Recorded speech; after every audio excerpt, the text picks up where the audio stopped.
what is the difference between a sponsor and a mentor? Is it important to have both? Do you need to have both? Oh, great question. Actually, they talked about this a lot at the Grace Hopper Women in Computing Conference a year and a half ago, and there's a quote that I use all the time. I can't take credit for it, but I love it. It says, mentors talk to you, sponsors talk about you. And really, bottom line, that is very simply what the difference between mentors and sponsors are. They're both critically important, but they have very, very different objectives. So mentorship is all about how you develop and grow. It's getting feedback from people and having them give you insight about how you can develop yourself in whatever area you're attempting to develop yourself. Sponsors are people who, it's really more about getting your name out there. And it's in particular incredibly important for women for many reasons, but two in specific. Women are just not comfortable with self-promotion. They've done all sorts of studies that have shown, it's one of my favorite studies. I quote this a lot in rooms of men because I always get the same reaction. They've done all these studies that show that men, when talking about their accomplishments, use the word I 70% of the time. Women, when talking about their accomplishments, use the word we 70% of the time. The response I always get from men in the room is, I don't do that. Always. But it's very true. And when you're like Josie and myself, one of the few females in a room of probably 30 other men, 40 other men, 50 other men, and everybody else is talking about, I did this, I did that, and you're the one saying, we did this, we did that.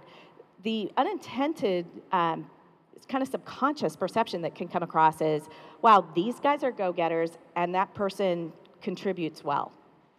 And that can be a killer for you if you're trying to move into leadership positions. So I'm not saying that we have to start using the word I. What I'm saying is it's important if you know that that's not something you're comfortable with, if you feel like, gosh, I don't want to take credit for something others also did. It's very important, therefore, to develop a network of people that you know are going to be proactively putting your name out there and much more comfortable doing that than you yourself might be. The second reason that it's so important for women, and it kind of ties into that, how many of you have heard of the imposter syndrome?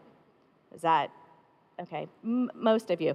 And it's basically, again, another trait that they've done a lot of studies on and show that women in general, actually, in particular, the more successful women are, the more they have this little voice sitting inside them telling them, yeah, but it's really because you're not really that good. It's, people just haven't figured it out yet. Right? And it's true. I'm sure we've all gone through it. And it's funny, Sheryl Sandberg talks about this and has a great story. And she talks about, men, when they're about 60% ready for the next level, will be raising their hand and saying, hey, I'm ready. What's next? What's next?